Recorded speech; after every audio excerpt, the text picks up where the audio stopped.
একটা ভালো দিনের আশায় একটি খারাপ দিন আসা বিশেষ জরুরি। হ্যালো ভিউয়ার, সবাই কেমন আছেন? আশা করি সবাই ভালো আছেন।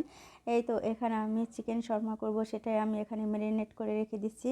তো আমি এখানে বুকের মাংস নিয়েছি, আপনারা যে কোনো মাংস নিয়ে এটা করতে পারেন, তবে হাড় ছাড়া মাংস নিলে সবচাইতে বেশি ভালো হয়। এখানে আমি সব ধরনের মশলা অ্যাড করে দিলাম। তো এখানে সয়া সস দিয়ে আমি এখন এগুলো ম্যারিনেট করে 1 ঘন্টার জন্য রেখে দিব। এই তো আমার ম্যারিনেট করা শেষ, আমি এটা এখন রেস্টে রেখে দিব। তো রেখে দিয়ে এখানে আমি একটু মাংস রান্না করব, সেটা আপনাদের মাঝে শেয়ার করলাম। তো এখানেও আমি সব ধরনের মশলা দিয়ে ভালো করে কষিয়ে নিলাম। কষিয়ে এখন মাংসগুলো দিয়ে দিচ্ছি। মাংসটা দিয়ে আমি ভালো করে কষিয়ে নেড়ে চেড়ে রান্না করে নেব। এদিকে আমার মাংসটাও হতে থাক, আবার আমি একটু খিচুড়িও রান্না করব, সেটা আপনাদের সাথে শেয়ার করলাম।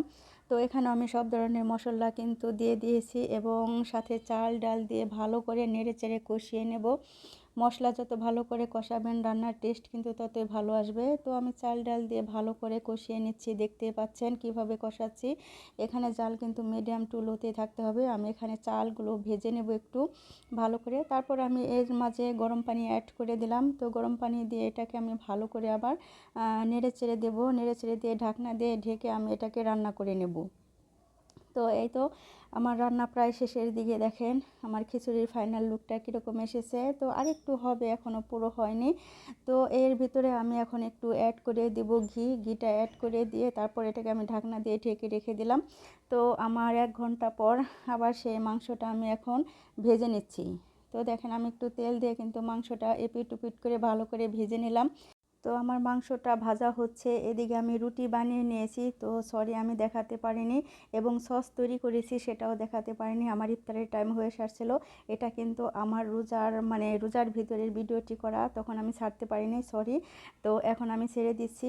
তো এখানে দেখেন আমি কিছু সস এই রুটির ভিতরে মেখে নিলাম এবং বাদ বাকি সস কিন্তু আমি মাংসের সাথে অ্যাড করে দিয়েছি। তো এই তো এটা আমি একটু রোল করে নিচ্ছি, এবং রুটি তো এভাবে থাকবে না, সেজন্য আমি একটা টুথপিক দিয়ে এটাকে আটকে দিচ্ছি। তো এক এক করে সবগুলো আমি এখানে রোল করে নিলাম।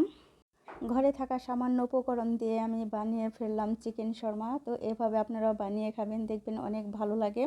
তো এই ভিডিওটা কিন্তু আমার রোজার সময় করা, বাট আমি তখন ছাড়তে পারি নাই। তো এই তো আমরা ইফতার করা শেষে একটু মার্কেটের উদ্দেশ্যে রওনা হলাম। তো আমরা এখানে সেনা শপিং কমপ্লেক্সে গিয়েছিলাম। এখান থেকে কিছু মার্কেট করার বাকি ছিল, সেগুলো আমরা কেনাকাটা করে নিয়ে আসলাম।